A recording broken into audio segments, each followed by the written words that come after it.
La balada de Nunca Jamás, por Stephanie Garber. Capítulo 4. La madre de Evangeline, Liana, solía despertarse antes del amanecer cada mañana. Se ponía una bonita bata de flores que a Evangeline siempre le había parecido muy romántica. Después bajaba delicadamente las escaleras, de puntillas, y entraba sin hacer ruido en el despacho donde se sentaba a leer delante de la crepitante chimenea. Liana Fox creía en empezar el día con una historia. Cuando era pequeña, Evangeline también se levantaba temprano a menudo. Como no quería perderse nada de la magia que siempre parecía rodear a su madre, la seguía al despacho para acurrucarse en su regazo y quedarse de nuevo dormida. Al final Evangeline se hizo demasiado mayor para regazos, pero mejoró en lo de mantenerse despierta, y por eso su madre comenzó a leer sus novelas en voz alta. Algunos cuentos eran breves, otros tardaban días o semanas en terminarlos. Demoraron 6 meses enteros en leer un libro, un grueso tomo con grabados dorados que había venido de las islas del sur. Y cuando Liana llegaba a la última página de cada historia, nunca decía fin. En lugar de eso, siempre miraba a Evangeline y le preguntaba: ¿qué crees que ocurre a continuación? Viven felices para siempre, solía afirmar Evangeline. Creía que la mayoría de los personajes se lo merecía, después de por todo lo que había pasado. Su madre, no obstante, pensaba otra cosa. Creía que los personajes serían felices por el momento, pero no para siempre. Después le señalaba algunas cosas que sin duda les crearían problemas en el futuro. El aprendiz del villano seguía vivo, la hermanastra malvada de la que todos se habían olvidado pero que seguía allí, esperando para atacar otra vez. El deseo que se había hecho realidad pero por el que no se había pagado un precio. La semilla que se había plantado pero que aún tenía que crecer. Entonces, ¿tú crees que están todos condenados?, le preguntaba Evangeline. Su madre sonreía, dulce y tan cálida como un pastelillo de azúcar recién hecho.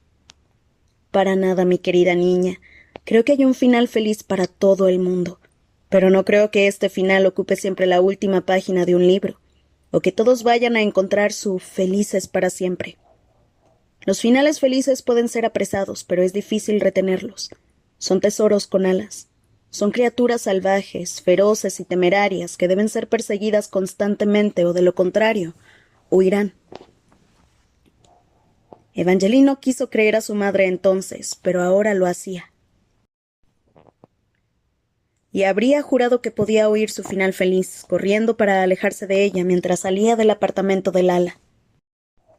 Deseaba perseguirlo, pero por un momento se quedó allí respirando el frío aire del norte y deseando acurrucarse en el regazo de su madre una vez más. Todavía le echaba ferozmente de menos. Se preguntaba qué le habría aconsejado ella. Se había prometido que jamás le abriría a Jax el arco Valori, pero las palabras del ala la hacían cuestionar su decisión. El Valori no contiene lo que tú crees. Si yo estuviera en tu lugar, abriría el arco. Estaba claro que su amiga creía la versión de la historia que decía que el Valori era un mágico cofre del tesoro, pero incluso los tesoros podían ser peligrosos. ¿Y si Lala se equivocaba? Había otros, como Tiberius, el hermano de Apolo, tan determinados a mantener cerrado el arco Valori que habían intentado asesinarla. Tiberius lo había intentado 2 veces. ¿Pero sabía Tiberius lo que se escondía al otro lado del arco? ¿O solo lo temía porque había decidido creer la versión de la historia que decía que contenía una abominación? Aunque lo cierto era que ella también debería estar asustada. Y si era sincera consigo misma, lo que más la asustaba ya no eran los contenidos desconocidos del Valori. Era la idea de asociarse con Jax para salvar a Apolo. No podía y no lo haría de nuevo. Nunca había besado al príncipe de corazones, pero había descubierto que sus tratos eran muy parecidos a sus letales besos. Mágicos y totalmente destructivos. Haría un trato con casi cualquier otro antes de asociarse de nuevo con él. ¿Hubo suerte?, le preguntó Havelock cuando estuvieron a resguardo en el carruaje. Evangeline negó con la cabeza. Quizá deberíamos pensar en informar al nuevo heredero de la condición de Apolo, para ganar un poco de tiempo mientras buscamos una cura. Si la mitad de las historias sobre Lucien son ciertas, tal vez espere antes de ocupar el lugar de Apolo como príncipe. Havelock resopló. Nadie es tan bueno como quieren que el tal Lucien parezca. Si le contamos la verdad, en el mejor de los casos encerrará a Apolo por su seguridad y no volverá a saberlo. En el peor y mucho más probable, el nuevo heredero hará que maten a Apolo con discreción, y después hará lo mismo contigo. Evangeline quería discutir, pero temía que Havelock tuviera razón.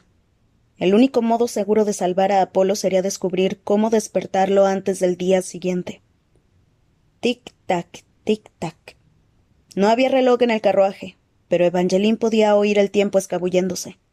O quizá Tiempo fuera amigo de Jack si él también estuviera burlándose de ella. Wolf Hall, el célebre castillo real del glorioso norte, parecía en parte un castillo de cuento de hadas y en parte una fortaleza, como si los primeros rey y reina del norte no se hubieran puesto de acuerdo en lo que debía ser. Había un montón de piedra pesada y protectora, pero también pinturas decorativas animando las puertas y complicados grabados de plantas y flores en algunas de las losas del suelo, junto a recordatorios de su utilidad. Trébol Pegaso, para olvidar. Hierba del ángel, para una buena noche de sueño. Algodoncillo gris, para la tristeza. Hibisco espiritual, para el duelo. Acebo de unicornio, para la celebración. Bayas de invierno, para dar la bienvenida.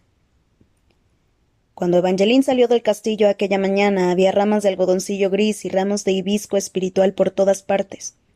Pero luego todo había sido reemplazado por coronas de acebo unicornio de un rojo brillante. Se le revolvió el estómago al verlo. En el glorioso norte el luto terminaba tan pronto como se nombraba un nuevo heredero, algo que se suponía que ocurriría al día siguiente. Aunque a juzgar por los cambios en Wolf Hall, casi parecía que el nuevo heredero ya había ocupado el lugar de Apolo. Evangeline oyó a trovadores cantando Lucien el Grande. Los criados se habían despojado de sus uniformes negros de luto para reemplazarlos por impolutos delantales blancos. Un par de doncellas de la edad de Evangeline llevaban festivas ramitas de bayas de invierno en sus trenzas y color en las mejillas y los labios. Y todos ellos susurraban. He oído que es joven. He oído que es alto. He oído que es más guapo que el príncipe Apolo. Cada palabra ponía un nudo en el estómago de Evangeline. Sabía que no podía culpar a aquellos hombres y mujeres.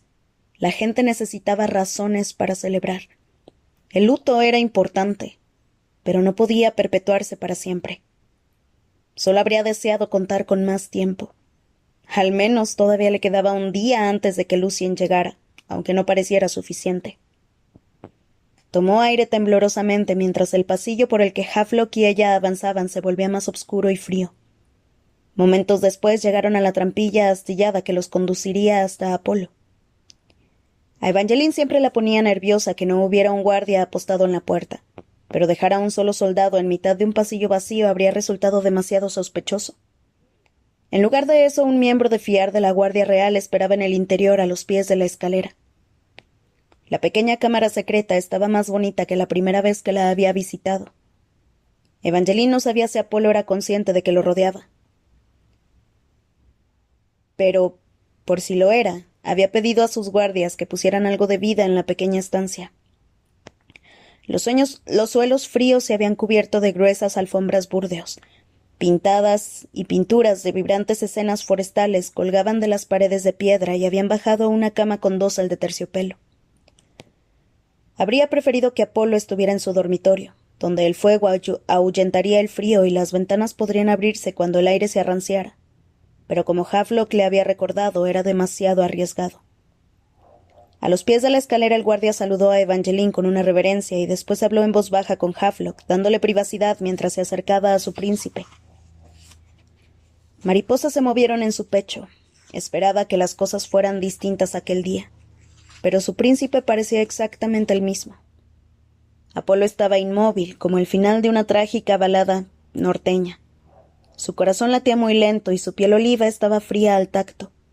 Tenía los ojos marrones abiertos, pero su abrasadora mirada no contenía vida y estaba tan mate y vacía como fragmentos de cristal marino.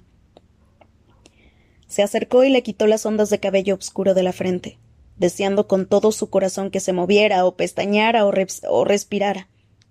Solo quería una pequeña señal de que regresaría a la vida. En tu carta me prometiste que siempre intentarías que funcionara. Por favor, trata de regresar conmigo, susurró acercando la cara a la del príncipe. No disfrutaba tocándolo, tan inerte, pero recordaba que cuando ella estuvo convertida en piedra ansiaba desesperadamente el contacto con otras personas. Eso era algo que podía darle a Apolo. Acarició su mejilla cerosa y posó un beso en sus labios inmóviles. Su boca estaba suave, pero sabía mal, como a finales infelices y a maleficios. Y como siempre, él no se movió. No comprendo por qué haces esto cada día. La voz indolente de Jax atravesó la cámara. Evangeline la sintió precipitándose sobre su piel. Un fuego lento que hacía que la cicatriz del corazón roto de su muñeca ardiera como si acabaran de marcarla. Intentó ignorar tanto la cicatriz como a Jax. Intentó no girarse, no mirarlo ni reconocer su presencia. Pero seguramente resultaría más sospechoso que continuara besando los labios inmóviles de Apolo. Despacio se irguió, fingiendo que no sentía el hormigueo de la cicatriz en cada centímetro de su piel mientras Jack se acercaba. Iba vestido con mayor cuidado de lo habitual. Una serie de cadenas de plata aseguraban la capa azul medianoche a sus hombros. Su jubón de terciopelo era del mismo azul profundo, excepto por el bordado gris humo a juego con sus pantalones ceñidos, pulcramente metidos en unas pulidas botas de cuero. Evangeline echó un vistazo sobre el hombro de Jax, a Havelock y al otro guardia a los pies de la escalera, pero no estaban haciendo nada. Jax debía haberlos hechizado. La mayoría de la gente creía que el único poder del príncipe de corazones era su beso letal. Pero Jax también poseía la habilidad de convertir a humanos en marionetas a su voluntad. Su poder como destino estaba más limitado en el norte, pero aún así podía controlar las emociones y los corazones de varios humanos a la vez. Afortunadamente estos poderes no le permitían controlar a Evangeline. Lo había intentado, pero ella oía sus pensamientos y nada más. Él también podía oír sus pensamientos y ella se los enviaba. Pero compartir su mente con Jax no era algo que deseara hacer en aquel momento. —¿Besas al príncipe porque te gusta hacerlo? —le preguntó Jax. —¿O de verdad crees que eso lo revivirá mágicamente? —Puede que lo haga porque sé que te molesta —le respondió Evangeline con malicia. Jax le dedicó una sonrisa que era mucho más malvada que aprobadora. —Me alegra saber que piensas en mí cuando besas a tu marido. El calor sonrojó las mejillas de Evangeline. —No pienso cosas buenas. Todavía mejor. Le brillaron los ojos de un azul enjollado con hilos plateados y demasiado bonitos para pertenecer a un monstruo como él. Los monstruos deberían tener aspecto de monstruos, no ser como Jax. ¿Has venido solo para sacarme de quicio? Jax suspiró lenta y dramáticamente. No soy tu enemigo, pequeña zorrillo. Sé que sigues enfadada conmigo, pero siempre has sabido lo que soy. Nunca he intentado fingir lo contrario, pero tú te permitiste creer que soy algo que no soy. Sus ojos se volvieron metálicos y totalmente insensibles. No soy tu amigo. No soy un muchacho humano que te contará bonitas mentiras o te traerá flores o te regalará joyas. Nunca creí que lo fueras, replicó. Pero quizás una pequeña parte de ella lo había creído. No había esperado que le llevara flores o regalos, pero había comenzado a pensar en él como en un amigo. Un error que jamás volvería a cometer. —¿Qué haces aquí? —le preguntó Evangeline. —He venido a recordarte con qué facilidad podrías salvarlo. Jack se metió las manos en los bolsillos despreocupadamente, como si hacer otro trato con él fuera tan sencillo como darle a un panadero algunas monedas a cambio de un trozo de pan. Puede que al principio lo pareciera. Si le dijera a Jax que abriría el arco Valoria, Apolo despertaría aquella misma noche. No tendría que preocuparse por el nuevo heredero. Pero Jax seguiría allí. Estaría allí hasta que encontrara las piedras que le faltaban al arco. Y Evangeline necesitaba que Jax se fuera. Quizá tanto como necesitaba despertar a su príncipe. Mientras Jax siguiera con su vida, continuaría arruinándola. Había intentado hallar una cura para Apolo, pero puede que lo que realmente necesitara fuera un modo de librarse de Jax. La respuesta es No, y siempre será no. Jack se cruzó de brazos y se apoyó en el poste de la cama. Si de verdad lo crees, te falta imaginación. Evangeline enfureció. No me falta imaginación, es solo que tengo determinación.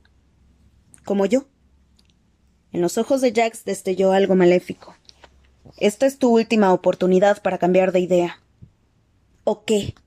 Le preguntó Evangeline. Empezarás a odiarme de verdad. Quizá eso sea lo que deseo. La comisura de la venenosa boca de Jack se curvó como si la idea lo divirtiera un poco. Después un reloj sonó arriba, en alguna parte. 7 sonoros repiques. «Tic-tac, pequeño zorrillo. He intentado ser amable dándote tiempo para que reconsideraras la oferta que te hice en la biblioteca, pero estoy cansado de esperar. Tienes hasta esta noche para cambiar de idea». Evangeline intentó ignorar cómo se retorcieron sus entrañas. Si poner a Apolo en un estado de sueño suspendido era lo que Jack consideraba un modo amable de persuadirla, temía qué podría hacer después de aquella noche. Y aún así no creía que asociarse de nuevo con él fuera mejor. La joven se giró para marcharse. Una mano le agarró la muñeca. Jax. Pero la mano que la detenía no pertenecía a Jax. La piel de Jax estaba fría y suave como el mármol.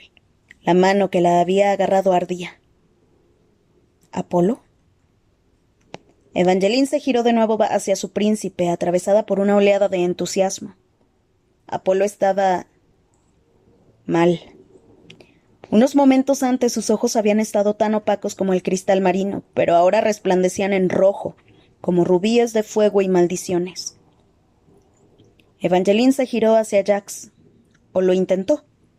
Era difícil moverse con la mano de hierro de Apolo rondeando con fuerza su muñeca. Fulminó a Jax con la mirada. «Creí que ibas a darme el resto de la noche. Yo no he hecho esto». Su mirada pasó de los brillantes ojos rojos del príncipe a la muñeca atrapada de Evangeline. La muchacha intentó liberarse, pero los dedos de Apolo se clavaron en su piel con mayor fuerza. Tiró con ganas.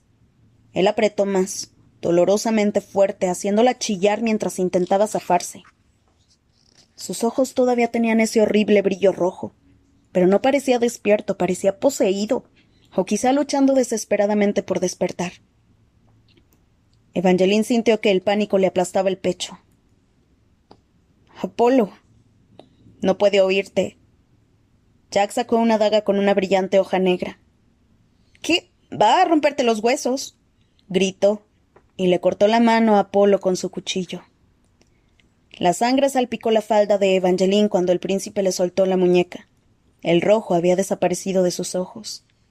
La joven se sujetó la mano dolorida. Apolo le había dejado un brazalete de moretones azules y púrpuras. Ella también estaba sangrando, pero la sangre no caía de la mano que el príncipe le había agarrado.